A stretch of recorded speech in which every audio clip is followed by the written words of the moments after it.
जय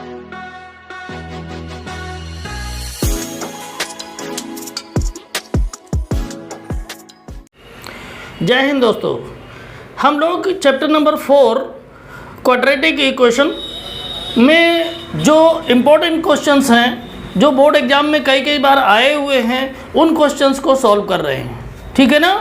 तो इस कड़ी में हम लोग आगे बढ़ेंगे और देखेंगे नेक्स्ट क्वेश्चन। क्वेश्चन है, if the equation in bracket 1 plus m square into x square plus 2 mcx plus in bracket c square minus a square equal to 0 has equal roots, prove that c square equal to a square in bracket 1 plus m square। इस तरह के हम question आपके लिए इसलिए लेकर के आए हैं कि इस तरह का एक क्वेश्चन आ जाता है, ये रूट्स के नेचर पर बेस्ड है क्वेश्चन। ठीक है, रूट्स के नेचर पर बेस्ड है। इसमें क्वेश्चन में जैसा कि दिया हुआ है कि रूट्स इक्वल हैं। कैसे हैं? रूट्स इक्वल हैं। हमने आपको 3 कंडीशंस बताई थी।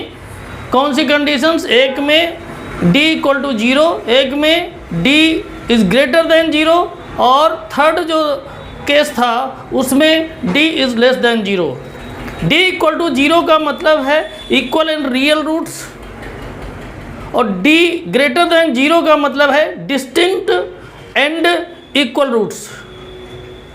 ठीक है ना, sorry, distance and real roots. Clear. और जो आपका d इज़ लेस देन 0 है उसमें इमेजिनरी रूट्स होंगे, यानी उसको हम सॉल्व नहीं करेंगे, उसके रूट्स नहीं निकल पाएंगे। ठीक है।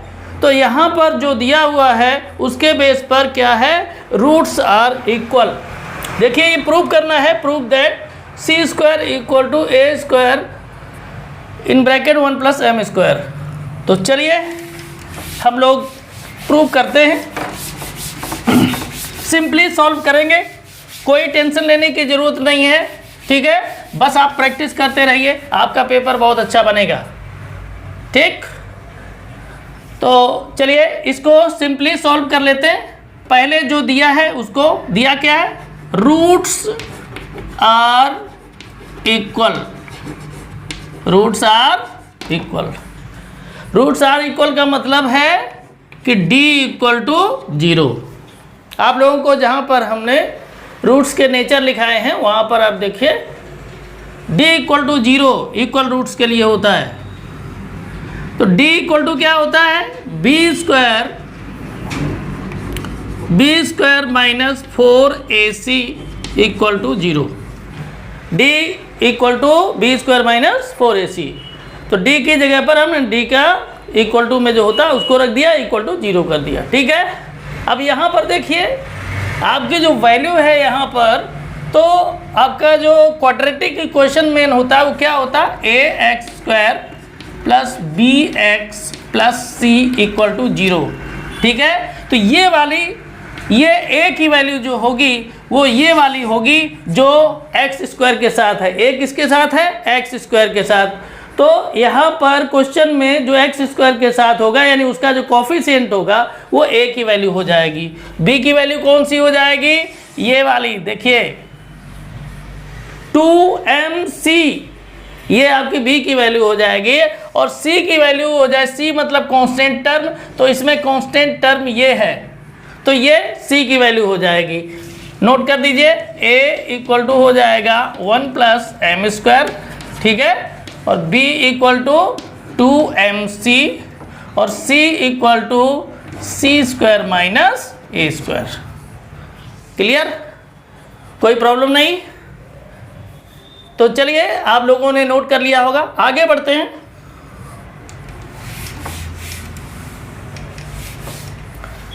वैल्यू रखते हैं। b की वैल्यू हमारी क्या है? 2mc का होल स्क्वायर माइनस 4, a की वैल्यू 1 प्लस एम स्क्वायर और c की वैल्यू कितनी है? ये वाली है ना, c square minus a square equal to 0। Clear? अब इसमें कुछ नहीं है, सिंपली आपको इसको सॉल्व कर लेना है और आपको जो प्रूव करना है वो आ जाएगा। देखिए कैसे होता है। 2mc का होल स्क्वायर करेंगे तो हो जाएगा 4m²c², ठीक है, -4 यहाँ पर हो जाएगा 1 + m², या इसको मल्टीप्लाई कर लीजिए, इसका इसमें मल्टीप्लाई करेंगे, 1 का पहले मल्टीप्लाई करेंगे c² में तो c² ही रहेगा, -a², फिर m² के करेंगे तो क्या हो जाएगा +m²c², फिर ये प्लस और माइनस का मल्टीप्लाई हो जाएगा -m²a², क्लियर, इक्वल टू 0। अब यहाँ पर देखें, पूरे से आप 4 कॉमन ले लीजिए, क्या करेंगे 4 ले लेंगे कॉमन, 4 कॉमन ले लेंगे तो क्या हो जाएगा m²c² यहाँ बचेगा, और ये वाला जो माइनस है पूरे में यानी ब्रैकेट को ओपन कर देंगे तो ये माइनस का अंदर मल्टीप्लाई हो जाएगा, जो प्लस का है वो माइनस का हो जाएगा, जो माइनस का है वो प्लस का हो जाएगा, तो -c² + a² -m²c² + m²a² equal to 0, clear. यहाँ तक आपको कैलकुलेशन समझ में आ रहा है? तो चलिए आगे देखते हैं, आगे क्या हो जाएगा, m²c² से m²c² कैंसिल आउट हो जाएगा। क्यों हो जाएगा? क्योंकि ये प्लस का है और ये माइनस का है, दोनों ही वैल्यू इक्वल हैं, इस वजह से ये कट जाएगा। तो बचेगा क्या, जो बचेगा उसको नोट डाउन कर लेंगे, -c² + a² + m²a² equal to 0। और ये जो 4 है इधर जब जाएगा तो क्या हो जाएगा, अपॉन में चला जाएगा, यानी डिवाइड में, क्लियर।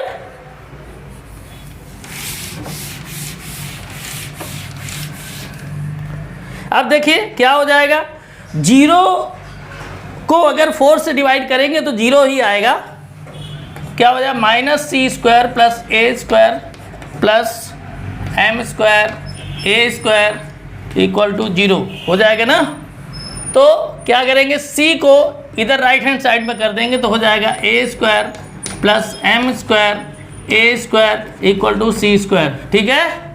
तो यहाँ से इसमें दोनों में से क्या करेंगे, a² को कॉमन ले लेंगे तो ब्रैकेट में क्या बच जाएगा 1 + m² इक्वल टू c², ठीक है। आपका यही प्रूव करना था, आप देख लीजिए, इसको ऐसे भी लिख सकते हैं c² equal to a² in bracket 1 + m², ठीक है। इस तरह से ये आपका क्वेश्चन जो था वो हो गया प्रूव, हो गया ना। तो चलिए बढ़ते हैं आगे। वीडियो अगर अच्छा लग रहा है तो लाइक कर दीजिए, शेयर करिए अपने इष्ट मित्रों को। अगर चैनल पर पहली बार आए हैं तो Pandey's excellent tutorials YouTube channel को सब्सक्राइब कर लें, बेल आइकन को दबा दें और जो ऑल का ऑप्शन है उसको भी आप प्रेस कर दें, ताकि हम जब भी वीडियो डालें आपके पास तुरंत पहुंचे, जिससे कि आप समय से अपने बोर्ड एग्जाम की तैयारी कर सकें। चलिए पहुंचते हैं नेक्स्ट क्वेश्चन पर। तो देखिए अगला मोस्ट इंपॉर्टेंट क्वेश्चन रहा ये, if the roots of the equation c² - ab x² - 2 in bracket a² - bc into x + b² - ac equal to 0 और real and equal, show that इधर a इक्वल टू 0 और a³ + b³ + c³ equal to 3abc, ठीक है। तो आपका prove क्या करना है, ये प्रूव करना है। प्रूव करने को बोला है कि या तो a इक्वल टू 0 प्रूव कीजिए या a³ + b³ + c³ equal to 3abc prove करिए, दो में से एक प्रूव हो जाएगा तो क्वेश्चन आपका क्लियर हो जाएगा, ठीक है। तो चलिए हम लोग चलते हैं, क्वेश्चन को सॉल्व करते हैं, ठीक है। आपको कंडीशन पर ध्यान रखना होगा। कंडीशन इसमें देखिए, पहले हम लोग लिखते हैं क्वेश्चन को, आराम से क्वेश्चन को लिखेंगे, गलत नहीं होने पाए। c² - ab into x² - 2 in bracket a² - bc into x plus b² - ac equal to 0। अब ध्यान दीजिए, यहाँ पर रियल एंड इक्वल ये रूट्स का नेचर है, क्या है, रूट्स का नेचर है रियल एंड इक्वल। तो इक्वल के लिए आपको पता है, ठीक है ना, यहाँ लिख देंगे roots are real and equal. तो इक्वल के लिए कंडीशन क्या होती है? d equal to 0। ठीक है, d इक्वल टू 0, इसका मतलब क्या हो जाएगा? b square minus 4ac equal to 0। Clear? अब यहाँ पर अगर हम देखें तो a की वैल्यू क्या आ जाएगी? यहाँ पर देखें एक्स स्क्वायर के कॉफिशिएंट जो होता है वो a की वैल्यू होती है। याद रखिएगा, एक्स स्क्वायर का जो कॉफिशिएंट होता है वो a की वैल्यू होती है और x का जो कॉफिशिएंट होता है वो b की वैल्यू होती है और जो कांस्टेंट टर्म होता है वो c की वैल्यू होती है। देखिए हमने a b c की वैल्यू नोट कर दी है, आप लोग इस वैल्यू को नोट कर लें। हमने समझाते हुए सारा कुछ आपको बताया है। ठीक है,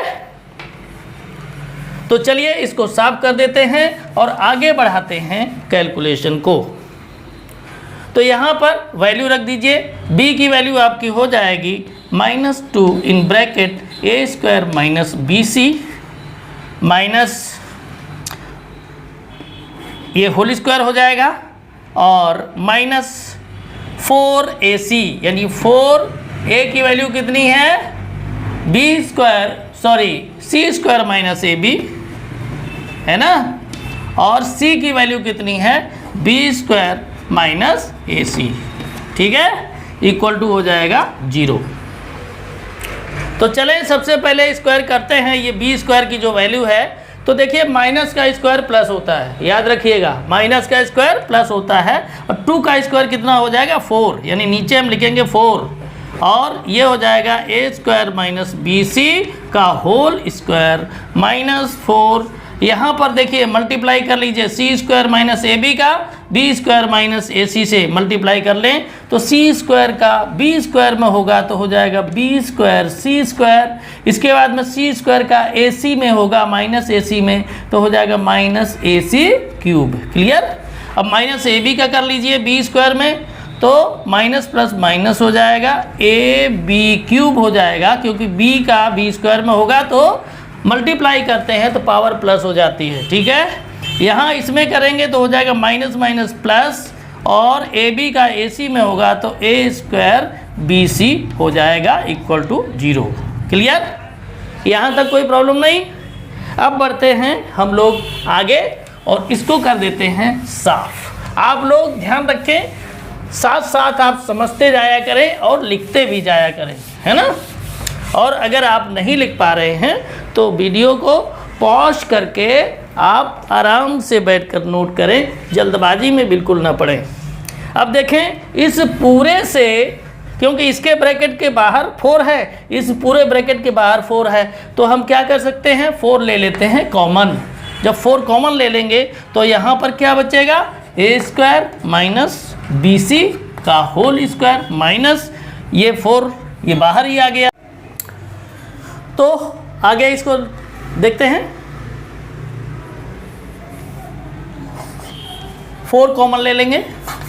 ठीक है, 4 हो जाएगा कॉमन, ब्रैकेट के अंदर हो जाएगा a स्क्वायर माइनस bc का होल स्क्वायर माइनस इस माइनस का अंदर मल्टीप्लाई हो जाएगा, ये हो जाएगा b स्क्वायर c स्क्वायर और यहाँ माइनस है तो प्लस हो जाएगा ac क्यूब और यहाँ पर भी माइनस है तो प्लस हो जाएगा और हो जाएगा ab क्यूब। यहाँ पर देखें प्लस है तो माइनस हो जाएगा a square bc equal to 0। और चाहे तो ये वाला जो आपका है ये वो नेक्स्ट में क्या हो जाएगा, ध्यान से देखें क्वेश्चन बहुत आसानी से होता है। ये ब्रैकेट आपका लग जाएगा तो यहाँ पर a स्क्वायर माइनस bc का जो ओपन करेंगे वो a माइनस b का होल स्क्वायर से करेंगे। किससे करेंगे? a minus b whole square से। तो a minus b whole square क्या होता है? a square plus b square minus 2ab। ठीक है, इसी तरह से इसको ओपन कर देंगे, ये हो जाएगा ए स्क्वायर, यानी ए स्क्वायर के मतलब ये पावर डबल हो जाएगा, a power 4 minus b square c square, sorry plus हो गया यहाँ, minus 2a square b c. ठीक है, ये हो गया। अब सीधा ये पूरा नोट कर लीजिए, क्या हो जाएगा, minus b square c square plus a c cube plus a b cube minus a square b c. ठीक है, ब्रैकेट क्लोज। और ये वाला जो 4 है तो इक्वल टू 0/4 हो जाएगा। ठीक है, आपको ये पता है कि 0 को डिवाइड करेंगे 4 से तो 0 ही रहेगा। क्लियर।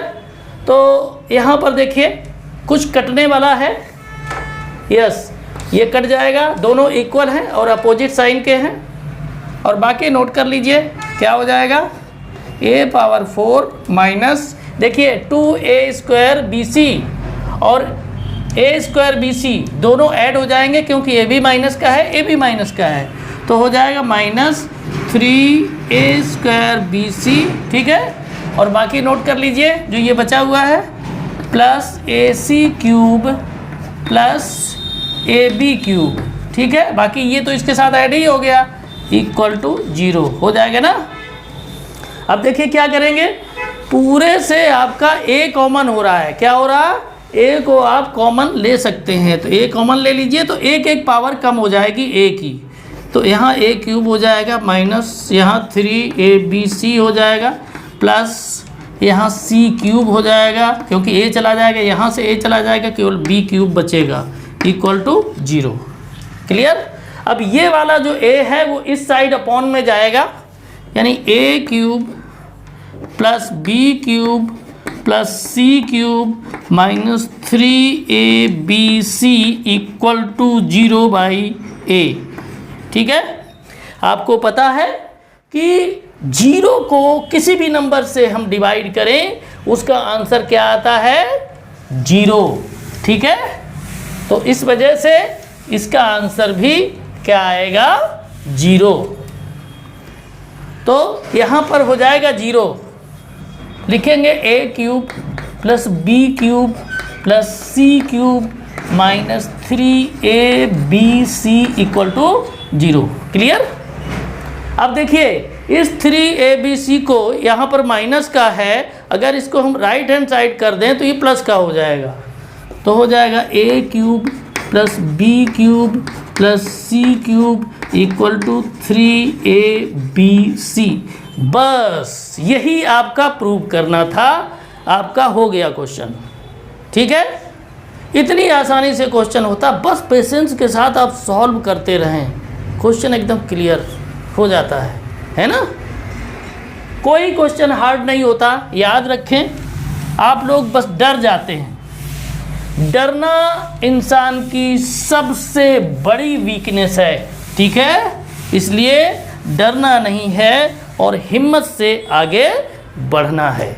ठीक है, तो आपको सारा कुछ अच्छा लग रहा है, हमारे पढ़ाने का तरीका आपको आ रहा है अच्छे से, तो वीडियो को लाइक कर दीजिए, अपने मित्रों में अपने ग्रुप्स में शेयर कीजिए। ठीक है, चलिए हम लोग देखते हैं next very very important question. अब बताइए हमने वेरी वेरी इंपॉर्टेंट क्यों बोला, क्योंकि इस तरह के क्वेश्चन से आप लोग डर जाते हैं जबकि क्वेश्चन में होता कुछ नहीं है। इस क्वेश्चन को हम बहुत आराम से आसानी से समझाएंगे, आप लोग ध्यान रखें, उसको समझें। पहले क्वेश्चन देख लेते हैं, क्वेश्चन है क्या। क्वेश्चन है a motor boat whose speed is still water is 15 kilometer per hour goes 30 kilometer downstream and return back to the starting point in a total time of 4 hours 30 minutes. Find the speed of the stream. तो देखिए एक motor boat है, ठीक है, तो motor boat road पे तो चलेगी नहीं, है ना, उसके लिए या कोई रिवर चाहिए या कोई लेक वगैरह हो, है ना। तो चलिए रिवर ही मान लेते हैं। तो मान लो कि ये एक रिवर है, बहुत ध्यान से समझें, ये एक रिवर है, इसमें इस तरह से पानी बह रहा है, फ्लो हो रहा है। ठीक है, आप लोग याद रखें, इस तरीके से एक सिंबॉलिक बोट का बना लीजिए। मान लीजिए ये बोट है और कहा है कि इसमें जो मोटर बोट की स्पीड है वो है 15 kilometer per our, 15 kilometer per our. ठीक है, आप ध्यान दें, स्टिल वाटर, स्टिल वाटर का मतलब होता है शांत पानी, यानी पानी शांत का मतलब वो फ्लो नहीं कर रहा है, एकदम शांत है। उस समय मोटर बोट की स्पीड 15 किलोमीटर पर आवर है। ठीक है, लेकिन पानी तो बहेगा कुछ ना कुछ, तो उसी की स्पीड आपसे पूछी गई है कि बताइए जो वाटर है वो फ्लो जो कर रहा है उसकी स्पीड कितनी है। तो आप जो है वाटर फ्लोइंग स्पीड जो है उसको x kilometre per our consider कर लीजिए। ठीक है, कर लिया।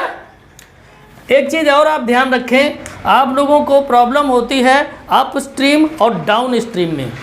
Up stream, down stream.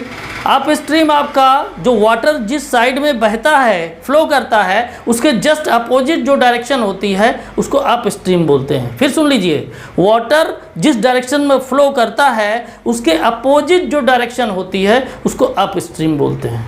ठीक है, और जो वाटर फ्लो करता है उसी के डायरेक्शन में अगर आप चलते हैं उसको डाउन स्ट्रीम कहते हैं। जैसे यहाँ पर जैसे ये वाटर फ्लो हो रहा तो ये आपका ये जो डायरेक्शन है ये डाउन स्ट्रीम है।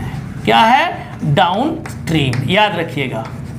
ठीक है, और ये जो आपका है वाटर फ्लो हो रहा है इधर, और ये अपोजिट साइड में जो ये डायरेक्शन है इसको कहते हैं अप स्ट्रीम।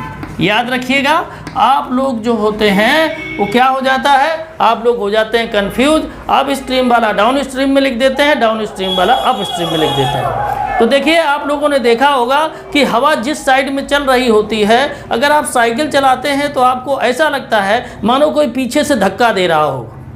जी हाँ, धक्का दे रहा है। कौन? हवा जो फ्लो कर रही है वो धक्का दे रही है। आपकी साइकिल की स्पीड उस समय कितनी होगी? जितना आप तेज साइकिल चला सकते हैं, और प्लस जो एयर का स्पीड है, हवा का जो स्पीड है, टोटल मिला करके आपकी स्पीड होती है। ठीक है, और अगर कहीं ऐसा हो कि नॉर्थ साइड को हवा चल रही हो और आपको साउथ साइड में आना हो, यानी जस्ट अपोजिट, तो क्या हो जाएगा? आपकी जो नॉर्मल स्पीड है, हवा नहीं चलती तब जो साइकिल की स्पीड रही होती, उसमें से जो हवा की स्पीड है वो माइनस हो जाएगी। ठीक है ना? जैसे यहाँ पर देखिए, यहाँ पर जो स्पीड है वो कितनी हो जाएगी, ध्यान दीजिए। यहाँ स्पीड कितनी हो जाएगी? डाउन स्ट्रीम है, जिस साइड में पानी बह रहा है उसी साइड में बोट जा रही है, तो यहाँ प्लस हो जाएगा। ठीक है ना? 15 plus x kilometre per our. ठीक है, और यहाँ पर अगर अप स्ट्रीम में आएंगे तो वही माइनस हो जाएगा, 15 minus x kilometre per our, ये स्पीड हो जाएगी। ठीक है, अब उसने कहा है कि टाइम जो टोटल है वो 4 आवर एंड 30 मिनट्स है। तो 4 आवर 30 मिनट्स का मतलब है कि टोटल टाइम है आने का और जाने का, जो टाइम उसको लगा है। मान लीजिएगा कि टाइम उसको जाने में t1 लगा और आने में t2 लगा। ठीक है, टोटल टाइम कितना लगा? 4 आवर्स एंड 30 मिनट्स, इतना टाइम लगा। ठीक है, अब यहाँ पर देखें, अगर आप 4 आवर्स और 30 मिनट को अगर आवर्स में चेंज करें तो ये आवर्स में तो है ही, इसको अगर करेंगे तो ये हो जाएगा 30/60। क्यों?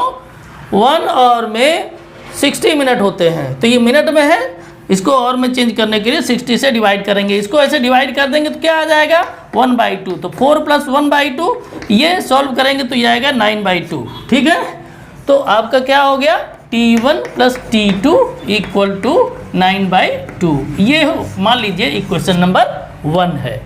ठीक है, बहुत ध्यान से इसको समझें। अब देखें, मैं इसको साफ कर देता हूँ। अब क्या हो जाएगा? अब हम निकालेंगे कि उसको जाने में कितना टाइम लगा। जाने में कितना टाइम लगा। तो जाने में मान लीजिएगा कि यहाँ से ऐसे गया तो स्पीड जो थी वो कितनी थी 30 किलोमीटर, ठीक है। और वापस आया तब भी, वापस जब आया तब भी उसको चलना पड़ा 30 किलोमीटर, यानी डिस्टेंस चेंज नहीं हुई।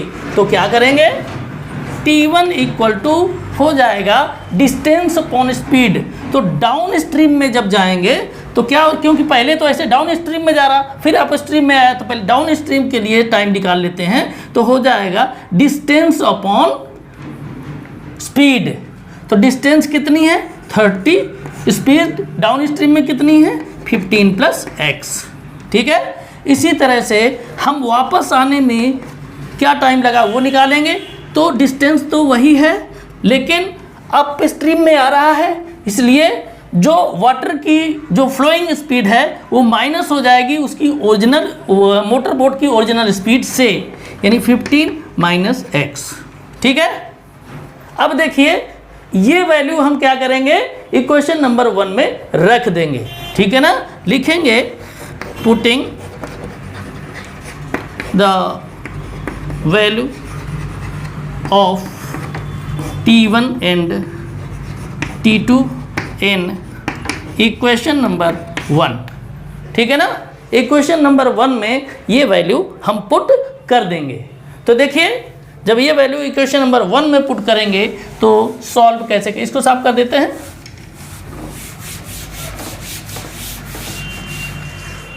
तो क्या हो जाएगा, देखिए ध्यान से, T1 की वैल्यू है 30/15 + x और T2 की वैल्यू है 30/15 - x इक्वल टू 9/2। क्लियर। अब क्या करेंगे, एलसीएम ले लेंगे तो आ जाएगा 15 + x और 15 - x। यहाँ पर देखें डिवाइड अगर करेंगे तो 15 + x से 15 + x कैंसिल आउट हो जाएगा, बचेगा आपका क्या 15 - x। तो ये 30 हो जाएगा 15 - x। क्लियर। यहाँ पर देखें 15 - x से 15 - x कैंसिल आउट हो जाएगा, बचेगा क्या 15 + x और ये 30 का मल्टीप्लाई उसमें हो जाएगा, तो हो जाएगा 30 in bracket 15 + x। Clear, equal to 9/2। अब देखें यहाँ से 30 आपका कॉमन हो जाएगा, ब्रैकेट में क्या लिखेंगे 15 - x + 15 + x। ध्यान से देखें अपॉन क्या हो जाएगा, ये देखिए a + b × a - b, a + b × a - b equal to क्या होता है a² - b², ठीक।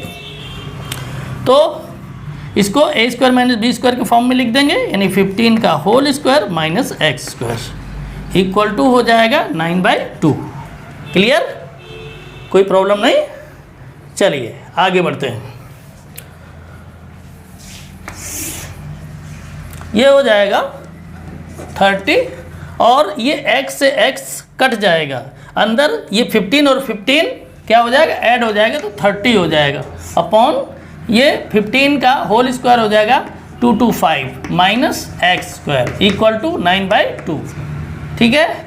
तो 30 के मल्टीप्लाई करेंगे तो ये 900 हो जाएगा अपॉन 225 - x²। ध्यान से देखें ये हो जाएगा 9/2। अब देखिए यहाँ से आप इसको डिवाइड कर दीजिए तो यहाँ 100 आ जाएगा। आप लोग कहेंगे कि ऊपर ऊपर का डिवाइड कैसे कर दिए, देखिए अगर दोनों इक्वल टू में दिए हैं, देखिए ये वाला जो टर्म है और ये वाला टर्म है दोनों इक्वल टू में दिए हैं, अगर इक्वल टू में दिए हैं तो ऊपर ऊपर का कट सकता है और नीचे नीचे का कट सकता है, ठीक है, कोई दिक्कत नहीं। लेकिन एक ही साइड में अगर दिए तो ऐसा नहीं हो सकता, कभी भी याद रखिएगा। तो ये हो जाएगा 100/225 - x² इक्वल टू 1/2, ठीक है। तो क्रॉस मल्टीप्लिकेशन कर देंगे तो ये हो जाएगा 225 - x² और 2 का 100 में मल्टीप्लाई करेंगे तो इक्वल टू 200 हो जाएगा।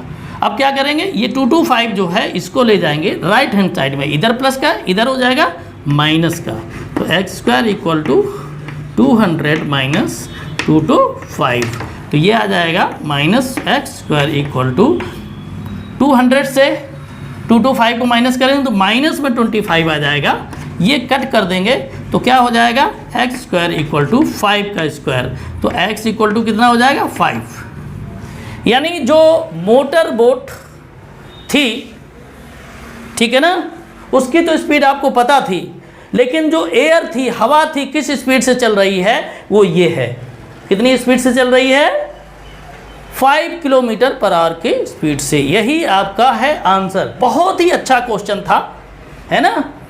तो आप लोग पेशेंस के साथ 1-2 बार करेंगे आसानी से। हाँ, लेकिन फिगर जो हमने बताया था आप स्ट्रीम डाउन स्ट्रीम उसको बहुत अच्छे से समझ लें, ठीक है, क्योंकि इस क्वेश्चन में जहाँ फंसता है मामला वो वहीं फंसता है ना।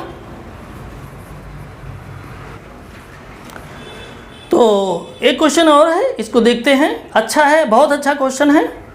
The length of the hypotenuse of a right triangle exceeds the length of the base by 2 centimeter and exceeds twice the length of the altitude by 1 centimeter.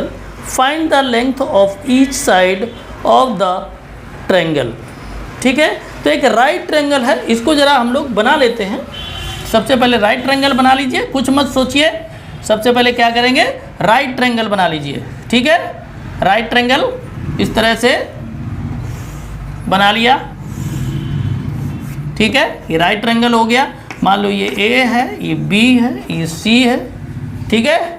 ये ध्यान रखिएगा, जो 90 डिग्री के सामने वाली साइड होती है वही आपकी हाइपोटेन्यूज होती है। तो देखिए 90 डिग्री का एंगल बन रहा है, इसके सामने ये साइड है तो यही हाइपोटेन्यूज होगा, ठीक है। और यही सबसे लॉन्गेस्ट साइड होती है ट्रायंगल की, ठीक है। तो अकॉर्डिंग टू क्वेश्चन जो इसमें कहा है वो यही कहा है कि जो हाइपोटेन्यूज की लेंथ है वो बेस की जो लेंथ है उससे 2 सेंटीमीटर जो है वो एक्सीड है, यानी ज़्यादा है, क्लियर। और जो अल्टीट्यूड है उसके ट्वाइस से 1 सेंटीमीटर ज़्यादा है। तो इसमें अगर देखा जाए तो सबसे छोटा कौन सा है, यही ध्यान दीजिए। आपका इस तरीके का अगर क्वेश्चन आता है तो फिगर में ही आपका मामला फंसेगा। तो इस वजह से ध्यान इसमें देना ये है, सबसे पहले आप किसकी लेंथ कंसीडर करेंगे, जो सबसे छोटी साइज लेंथ होगी, यानी साइड जो सबसे छोटी होगी उसी को हम सबसे पहले कंसीडर करेंगे। तो देखिए कंसीडर हम इसको करते हैं तो सबसे छोटा जो इसमें माना गया है वो अल्टीट्यूड को माना गया है, ठीक है, अल्टीट्यूड, क्योंकि बार बार अल्टीट्यूड पर ही जा रहे हैं। और कहा है कि जो हाइपोटेन्यूज है वो अल्टीट्यूड के 2 गुने यानी ट्वाइस से 1 सेंटीमीटर ज़्यादा है, ठीक है। क्या कहा है, अल्टीट्यूड से जो हाइपोटेन्यूज है वो ट्वाइस से 1 सेंटीमीटर ज़्यादा है, यानी 2x + 1, है ना। अब देखिए यहाँ पर अगर हम करेंगे तो कहा है कि ये जो हाइपोटेन्यूज है उससे जो आपका ये है बेस वो 2 सेंटीमीटर कम है। तो कम है तो यहाँ से आप क्या करेंगे, 2 सेंटीमीटर माइनस कर दीजिए तो क्या आ जाएगा, ये हो जाएगा 2x - 1 हो जाएगा, क्लियर। तो चलिए अब हमें सारा कुछ पता चल गया है, बेस पता चल गया, अल्टीट्यूड पता चल गया, हाइपोटेन्यूज पता चल गया। अब आपको कुछ नहीं करना है, बस सीधा सीधा आपका पाइथागोरस थ्योरम लगा देना है और उसी हिसाब से उसको सॉल्व कर देना है, ठीक है। तो चलिए आगे बढ़ते हैं इसमें। अगर आप लोगों ने अभी तक चैनल सब्सक्राइब नहीं किया तो Pandey's excellent tutorials YouTube channel को सब्सक्राइब कर लीजिए। ये टोटल मैथमेटिक्स का चैनल है, यहाँ पर कोई दूसरे सब्जेक्ट का वीडियो आपको नहीं मिलेगा, केवल मैथ्स का मिलेगा। पूरी की पूरी हम तैयारी आपको 10th की करवा रहे हैं, कोई भी क्वेश्चन आपका एग्जाम में जाकर नहीं छूटेगा, बशर्ते आपको जितना मैं करवा रहा हूँ उतना करें, ठीक है ना। और चैनल को सब्सक्राइब करना ही सफिशिएंट नहीं है, चैनल को सब्सक्राइब करने के बाद में बेल आइकन को भी आप दबाएं और ऑल का जो ऑप्शन आता है उसको प्रेस करें, तभी समय से आपके पास हर वीडियो पहुंचेगा, याद रखिएगा। तो चलिए इस क्वेश्चन को हम लोग सॉल्व करते हैं। तो इसमें लगाएंगे पाइथागोरस थ्योरम। पाइथागोरस थ्योरम क्या होता है, h² = अल्टीट्यूड का स्क्वायर प्लस बेस का स्क्वायर, ठीक है। यानी ये आपका हो जाएगा AC² = AB² plus B C square. ठीक है, तो ए सी आपका कितना है 2x प्लस 1 का whole square equal to a b आपका x है तो x स्क्वायर हो जाएगा और बी सी है 2x माइनस 1 का स्क्वायर। अब देखिए यहाँ पर a प्लस बी का होल स्क्वायर से आप इसको ओपन कर दीजिए तो हो जाएगा ये 4x square plus 1 plus 4x हो जाएगा। यहाँ पर देखिए x square plus a minus b के होल स्क्वायर से इसको ओपन कर दीजिए तो हो जाएगा 4x square plus 1 minus 4x हो जाएगा ना। अब देखिए 4x स्क्वायर से 4x स्क्वायर को काट दीजिए, क्यों? क्योंकि इक्वल हैं और साइन भी एक ही है तो कट जाएगा। आप ध्यान देके देखिए, अगर इसको ट्रांसफर करते लेफ्ट को राइट में, राइट को लेफ्ट में, तो आपका एक माइनस का हो जाता है प्लस ऐसे ही कट जाता। तो इस वजह से ये सब अंडरस्टूड चीज़ें हैं। अब देखिए यहाँ क्या बचा 1 प्लस 4x और इधर क्या बचा x square minus 4x plus 1। अब क्या करेंगे, इसको पूरे को इस साइड में ले जाइए। ठीक है, तो क्या हो जाएगा, यहाँ 0 बचेगा equal to x square minus 4x plus 1 minus 1 minus 4x। ठीक है, ये कैंसिल आउट हो जाएगा, बचेगा क्या, हो जाएगा x square minus 8x equal to 0। x इससे कॉमन ले लीजिए, क्या करेंगे कॉमन ले लेंगे तो बचेगा x माइनस 8 इक्वल टू 0। ठीक है, आगे अगर इसकी वैल्यू निकालते हैं तो x इक्वल टू आपका हो जाएगा 0 और यहाँ दूसरी जो ये वाली वैल्यू है तो x माइनस 8 इक्वल टू 0। ऐसी कंडीशन में x की वैल्यू आ जाएगी 8। ठीक है, क्लियर, समझ में आ रहा है? चलिए, अब जो कहा है कि उसकी जो साइड्स हैं ट्रायंगल की, उनकी वैल्यू आपको बतानी है तो वैल्यू बता दीजिए, क्या प्रॉब्लम है। AC की वैल्यू कितनी है 2x प्लस 1, x की वैल्यू ये रख दीजिए 8 तो क्या हो जाएगी 2 इंटू 8 प्लस 1 तो ये हो जाएगा 8 टू जा 16 प्लस 1 इक्वल टू 17। ठीक है, तो ये आ जाएगी 17। इसके बाद में AB को ले लीजिए तो AB आपका है कितना x की वैल्यू कितनी है 8 तो ये 8 हो जाएगा। इसके बाद में BC में आ जाइए, BC क्या है 2x माइनस 1 तो वैल्यू रख देंगे 2 इंटू 8 माइनस 1 तो हो जाएगा 16 माइनस 1 इक्वल टू 15।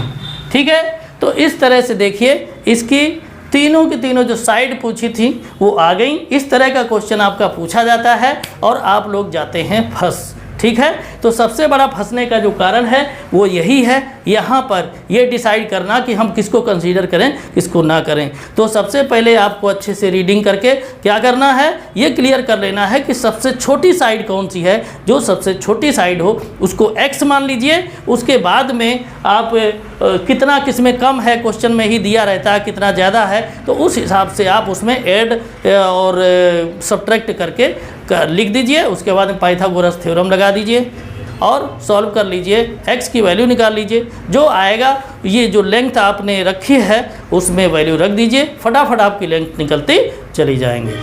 ठीक है, तो इस तरह से हमने आपको जो भी पॉसिबिलिटी थी आपके क्वाड्रेटिक इक्वेशन चैप्टर में आने के क्वेश्चंस कि वो बोर्ड एग्जाम में आ सकते हैं वो नियर अबाउट हमने सभी करवा दिए हैं। बस आपको अच्छे से प्रैक्टिस करनी है और उसी के साथ आप जाइए एग्ज़ाम दीजिए, कोई दिक्कत नहीं है। स्वस्थ रहें, मस्त रहें। इसी तरीके से अगले वीडियो में फिर मिलते हैं, तब तक के लिए जय हिंद, जय भारत।